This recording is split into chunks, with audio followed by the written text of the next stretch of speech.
또 오늘 하나님께서 우리에게 말씀하시는 부분들이 있는지 우리가 시편 32편 다시 한번 읽고 내용을 다시 한번 반복해서 살펴보도록 하겠습니다. 시편 32편입니다. 허물의 사함을 받고 자신의 죄가 가려진 자는 복이 있도다. 마음에 간사함이 없고 여호와께 정죄를 당하지 아니하는 자는 복이 있도다. 내가 입을 열지 아니할 때에 종일 신음함으로 내 뼈가 쇠하도다. 주의 손이 주야로 나를 누르시오니 내 진액이 빠져 여름 가뭄에 마름같이 되었나이다. 내가 이르기를 내 허물을 여호와께 자복하라 하고 주께 내 죄를 아뢰고 내 죄악을 숨기지 아니하였더니 곧 주께서 내 죄악을 사하셨나이다. 이로 말미암아 모든 경건한 자는 주를 만날 기회를 얻어서 주께 기도할지라. 진실로 홍수가 범람할지라도 그에게 미치지 못하리이다. 주는 나의 은신처이오니 환난에서 나를 보호하시고 구원의 노래로 나를 두르시리이다. 내가 내 갈 길을 가르쳐 보이고 너를 주목하여 훈계하리로다. 너희는 무지한 말이나 노새같이 되지 말지어다. 그것들은 재갈과 굴레로 단속하지 아니하면 너희에게 가까이 가지 아니하리로다. 악인에게는 많은 슬픔이 있으나 여호와를 신뢰하는 자에게는 인자하심이 두루리로다. 너희 의인들아 여호와를 기뻐하며 즐거워할지어다. 마음이 정직한 너희들아 다 즐거이 외칠지어다. 아멘. 하나님하고 우리 사이에 그 죄를 가운데 놓고 그 온도차가 좀 있다고 할까요? 표현을 어떻게 온도차 또는 아침에 생각은 속도의 차이가 있는 것 같았어요. 여기에 4절에 보면 주의 손이 주야로 나를 누르신다는 것은 하나님께서 우리를 향해서 와서 굉장히 가까이서 뭔가 다급하게 하시는 일이죠. 우리를 징벌하시고 우리를 괴롭히신다 이런 내용이 아니잖아요. 마치 심폐소생술을 하는 것처럼 우리 위에 하나님 본인의 손을 올리고 누르시는 거죠. 죄가 터져질 때까지, 죄가 우리 속에서 완전히 끊어질 때까지 우리를 사정없이 이렇게 누르시는 거죠. 우리는 죄에 대해서 더딘 느낌을 좀 가지고 있습니다. 그런데 하나님께서는 이 죄에 대해서 대단히 신속한 반응을 하시는, 그래서 우리가 아담이 하나님을 떠난 그 직후에 하나님께서 자백을 요청하시죠. 아담에게 네가 왜 이렇게 했냐. 아담은 자백하지 않고 자기 부인 탓을 하죠. 그 하와는 또 자백을 하면 되는데 하나님이 네가 왜 이런 짓을 했냐. 또 자백하고 이렇게 하나님이 기대하시는 거죠. 몰라서 묻는 게 아니잖아요. 하나님이 다 알고 계심에도 불구하고 자백하고 이 우리 뱃속에 있는 이 범죄에 이게 숨겨둔 것이 우리 입을 통해서 나오기를 원하시는 것입니다. 하나님 앞에서 하나님께 공개되지 않은 어떤 한 부분들이 우리 속에 있을 때 크게 병들기 시작하거든요. 죄가 우리 안에 들어와 가지고 가만히 그냥 있으면 되는데 이게 계속 알을 까고 또 한면에서는 이 불이 지펴지는 것처럼 우리 집안에 이렇게 예를 들어서 불이 붙었다. 그리고 그 불이 가만히 있으면 되는데 불이 초가상간을 다 무너뜨리고 그냥 집을 다 엎어버릴 만큼 다 태우지 않으면 불이 끝나지 않잖아요. 죄는 활동성이 있거든요. 죄는 가만히 있지 않습니다. 그래서 처음 인간이 하나님 앞에서 자기 뜻대로 가기로 결정하는 그 순간부터 인간 내면에는 죄로 인해서 불붙는 그래서 영원한 삶을 살아야 될 인간이 죄로 인해서 그 생명이 끝나버리는, 한정이 있는 시한부 인생을 살게 된,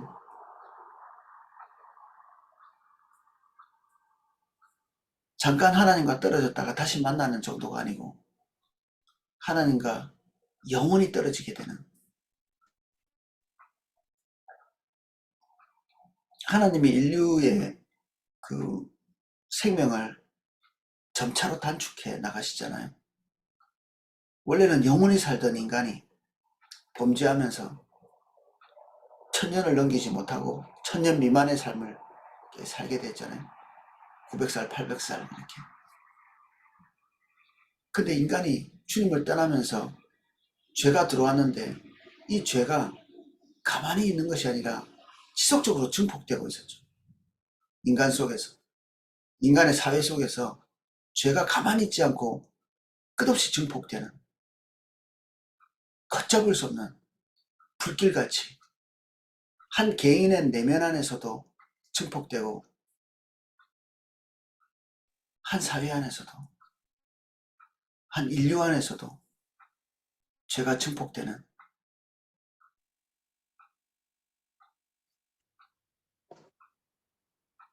이 죄의 그 두려운 영향력, 그리고 죄가 우리의 삶을 망가뜨리는 그 속도, 주님과의 관계를 붕괴시키는 그런 이 치명적인 그 영향력, 이런 것들로 인해서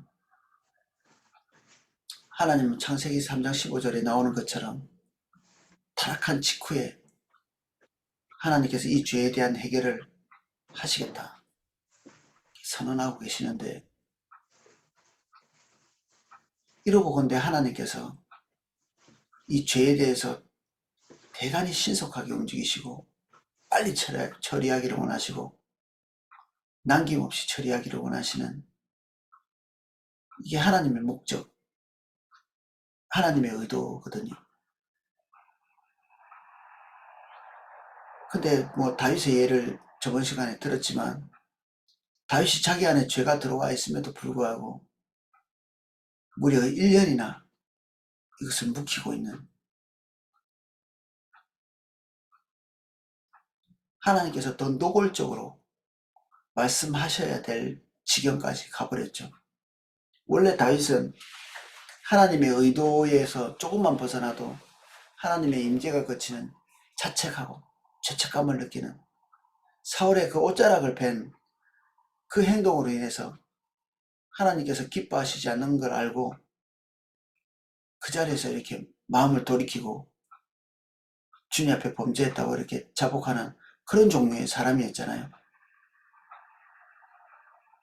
근데 어느 시점에는 이 무시무시한 죄를 짓고도 차일피일 한 달, 두 달, 1년이 다 가도록 반응하지 않고 있는,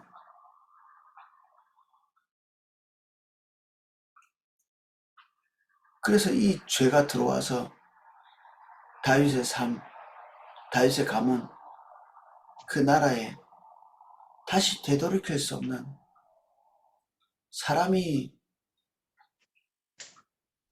다윗의 삶에 나타났던 그 징벌적 경험들을 하고 건강하게 살아갈 수 없을 만큼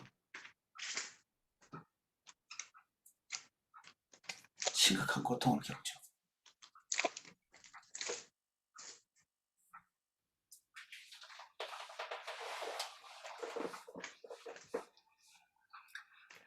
죄는 두려운 것이고 심각한 것인데 우리가 가지고 있는 죄에 대한 이미지는 나쁘다는 것 정도는 알고 있고 돌이켜야 된다는 것 정도는 알고 있지만 그다지 긴박하지 않은, 그 죄의 처리에 대해서 긴박하지 않은, 뭐 이럴 수도 있고 저럴 수도 있는 것처럼 하나님의 뜻대로 살면 좋은데 인간이 어떻게 하나님 뜻대로 살 수 있어 하는 만큼 한 박자 느린 느낌을 가지고 있는, 그래서 마음이 한 면에서는 짓눌려도 하나님의 말씀이 우리의 내면 안에 비추어져서 우리가 올바른 기준에 서 있지 못할 때 마음이 무거움을 느끼죠. 하나님의 누름을 느낍니다. 우리의 영혼을 짓누른 것 같이. 근데 시간이 지나고 또 망각하면 그 죄를 다시 잊어버리는, 하나님의 길을 이탈하고 있다는 사실을 망각하고 있는,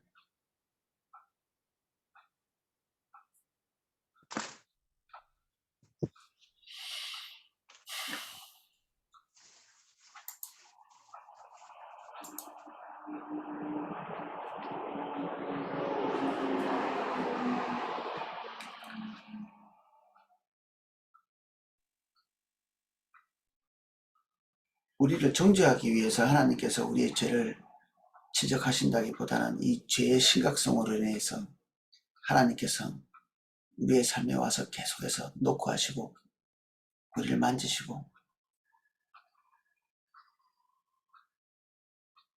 우리를 다루어 가시죠.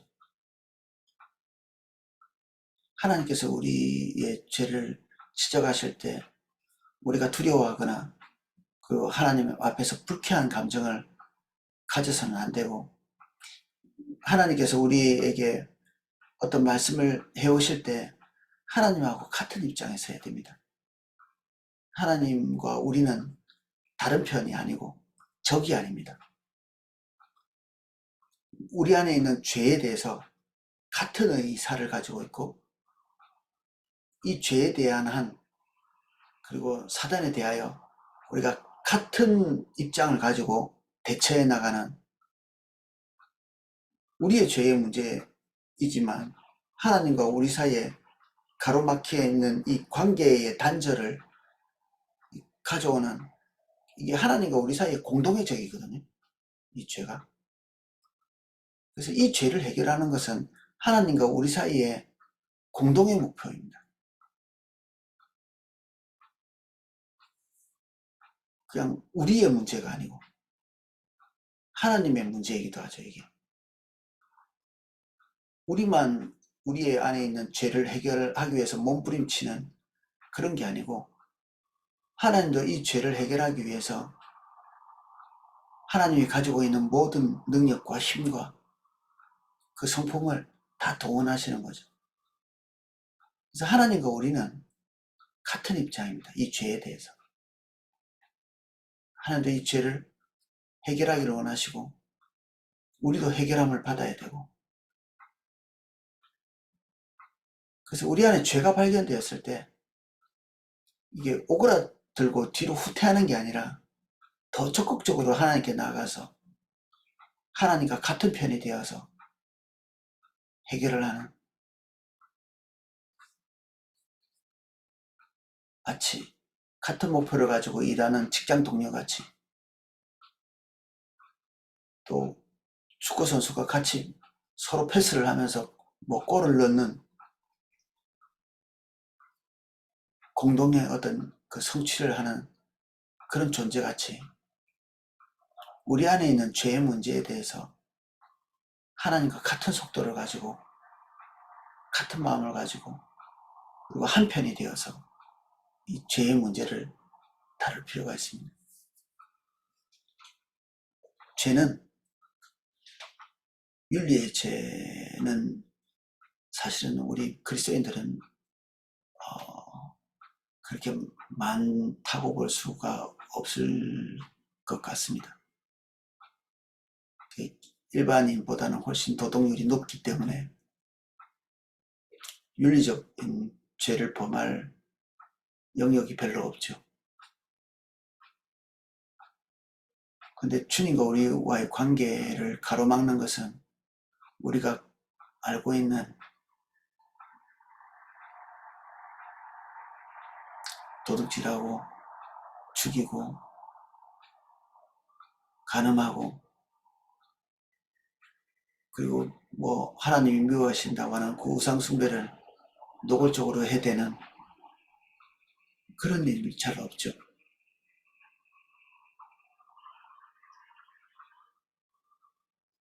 근데 하나님과 우리 사이의 관계를 가로막는 것은 어제도 같이 나눈 것처럼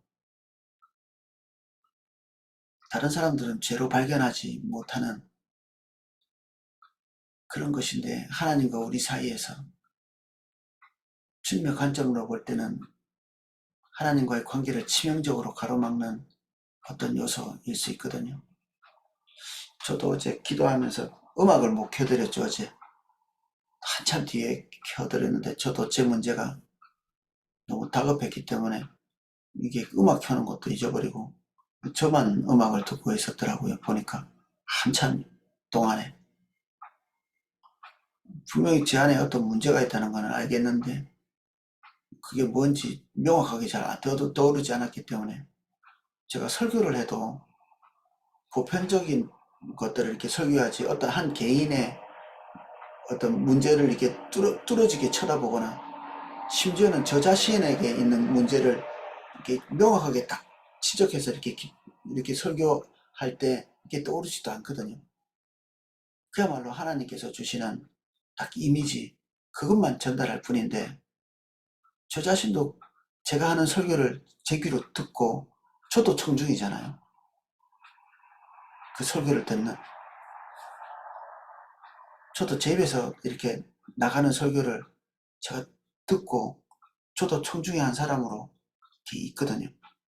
그래서 거기에 그 말씀을 반응해야 될 존재로 이렇게 고민거리가 있죠. 제 안에.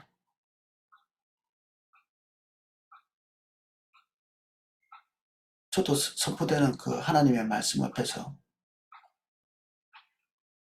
똑같이 죄된 모습으로 서 있기 때문에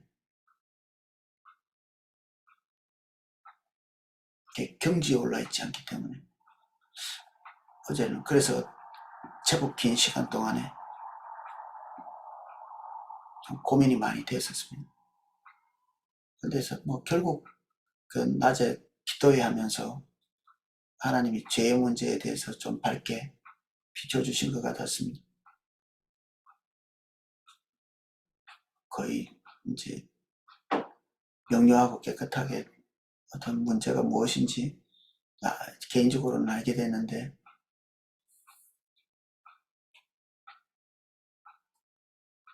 사실은 어제 처음 한 것은 아니고요.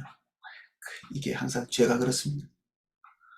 어제 처음 한 것이 아니고 사실은 하나님 앞에 합당하지 않다는 것을 벌써 몇 년 전부터 어느 정도껏 감지를 하는 어느 정도 이게 뭐 칭찬받을 건 아니야 부터 시작해서 그것 때문에 머리가 항상 복잡한 주님 뜻대로 결정하지 않고 나 개인의 소망, 개인의 염려, 개인의 선입견 그런 것을 기반으로 해서 결정을 했기 때문에 뭔가에 대해서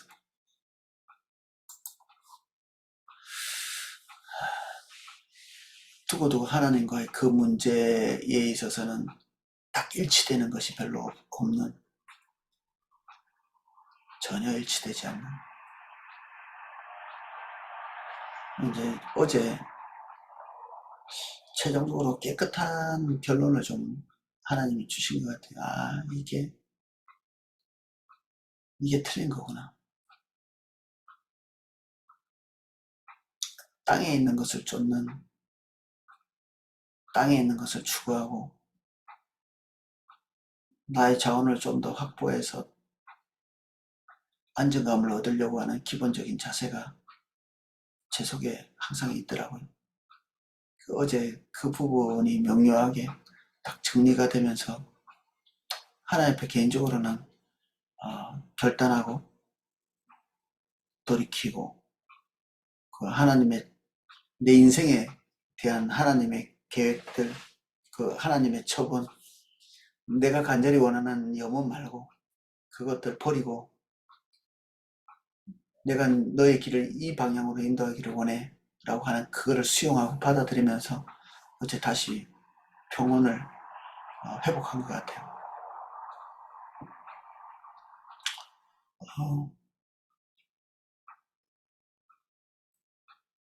사실 누구 보고 뭐 이런 말을 하기도 어렵지만 저 자신을 볼 때도 그 무지한 말이나 노새처럼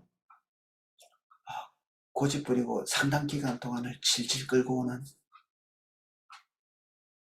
오늘 하나님께서 시편 32편을 다시 한번 이렇게 보기를 원하실 때 제 눈에 보인 것은 하나님과 우리가 속도가 다르다는, 죄에 대한, 죄를 처리하는 속도가 다른 이 부분을 선명하게 보여주시는 것 같아요.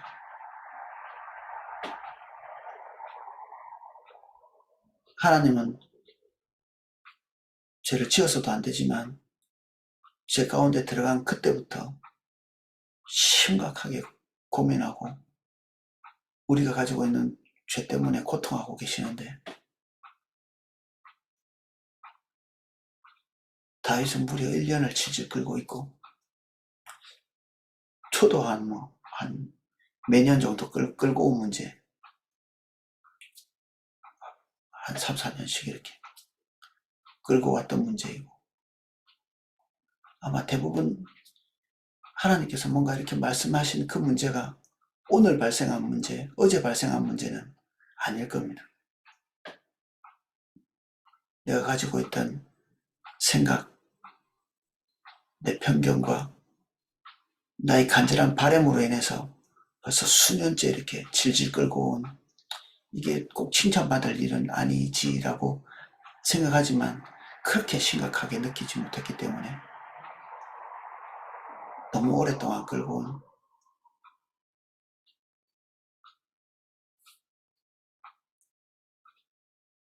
그래서 죄송해요 정도는 하지만 그 부분에 대해서 통해, 자복, 그 진정한 회개는 돌이킴인데 방향을 전환하는 건데, 잠깐 멈추는, 전환보다는 그것을 진행하는 그 중간에서 그 잠깐 멈추는 것 정도? 제 얘기를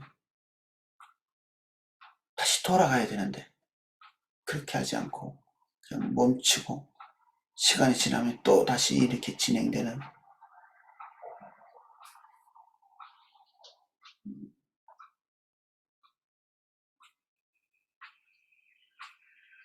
조금 더 정직하려면 조금 더 주님 앞에 나가서 주님께서 우리에게 기대하시는 바에 대해서 명료하게 들을 필요가 있겠습니다.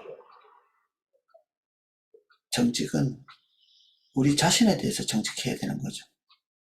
먼저는, 남보다는. 우리 자신이 우리에게 먼저 섰고 있죠. 내가 결정한 게 가장 올바른 길이야. 뭐 도덕적으로 좀 떨어질지는 모르지만, 하나님을 기쁘게 할 수 없을지는 모르지만, 내 인생을 좀 더 내가 원하는 대로 인도해 줄 방법이야. 우리는 다 그렇게 생각하거든요. 그러니까 주님께서 원하시지 않는다고 생각하면서도 계속 그것을 관찰하는 거잖아요. 사실 어림도 없는 일이죠.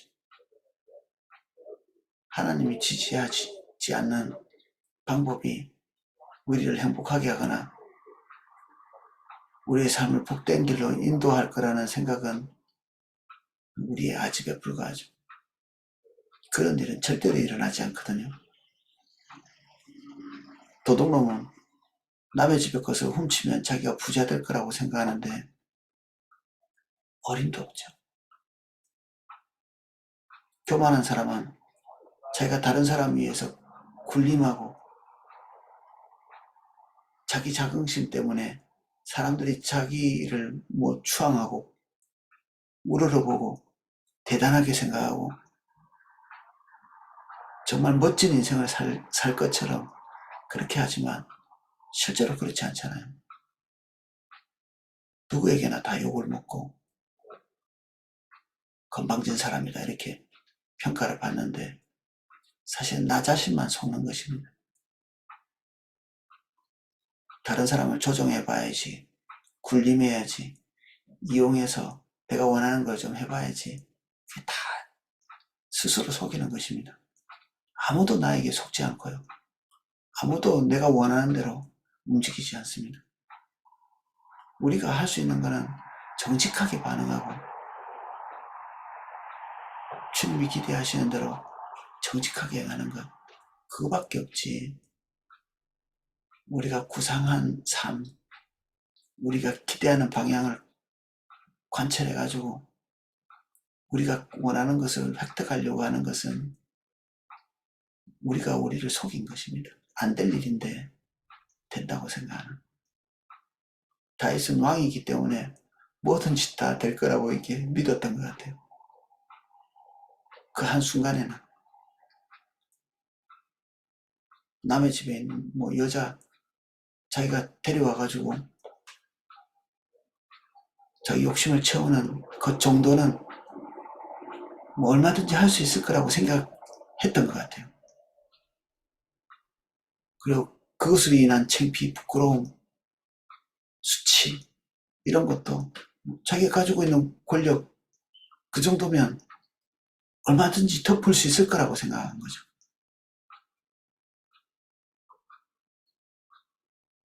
자기 왕국에 불이 난 것도 모르고 자기 집안에 지금 활활 불이 타오르고 있다는 것도 모르고 자기 영혼이 완전히 짓밟혀 있다는 사실을 알지 못하고 그럭저럭 잘 돼가고 있다고 생각하는 이 다윗의 무지가 우리의 무지입니다.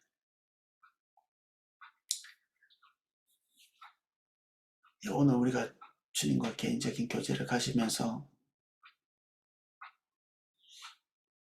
우리가 생각하기에 좀 천천히 해결해도 된다고 생각하는 그런 부분들 주님께 좀 재발견되는 그런 시간이 되면 좋겠습니다. 오늘 이후로는 그게 뭐 1년, 2년, 수년간 반복됐다 할지라도 이거 가지고 내일까지 끌고 가지 않는 것, 이게 너무 필요한 문제입니다. 오늘은 여기까지 살펴보겠습니다. 제가 기도하겠습니다.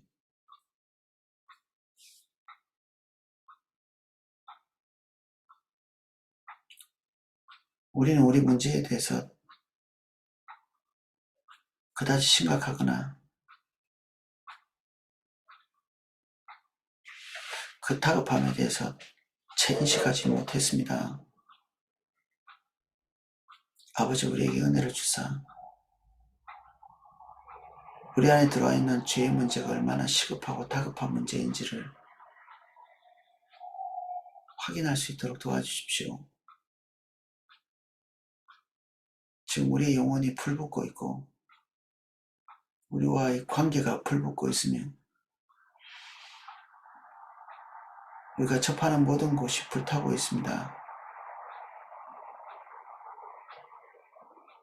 우리에게 차일피일할 수 있는 그런 시간이 아닙니다. 저희를 도와주십시오. 주님의 속도처럼 발견된 즉시 해결할 수 있게 은혜 주십시오.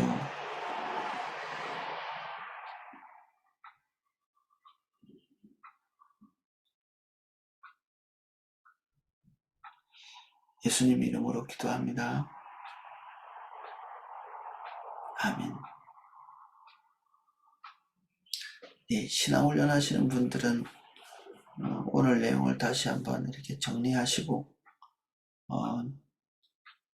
하나님과 동행하는 삶 분량은 제가 설교 마치고 음악 방송할 때 제가 다시 올려드리겠습니다. 어제 했던 이후 진도부터 하시면 되겠습니다. 제가 따로 또 올려드리도록 하겠습니다. 제가 음악을 방송해 드리겠습니다.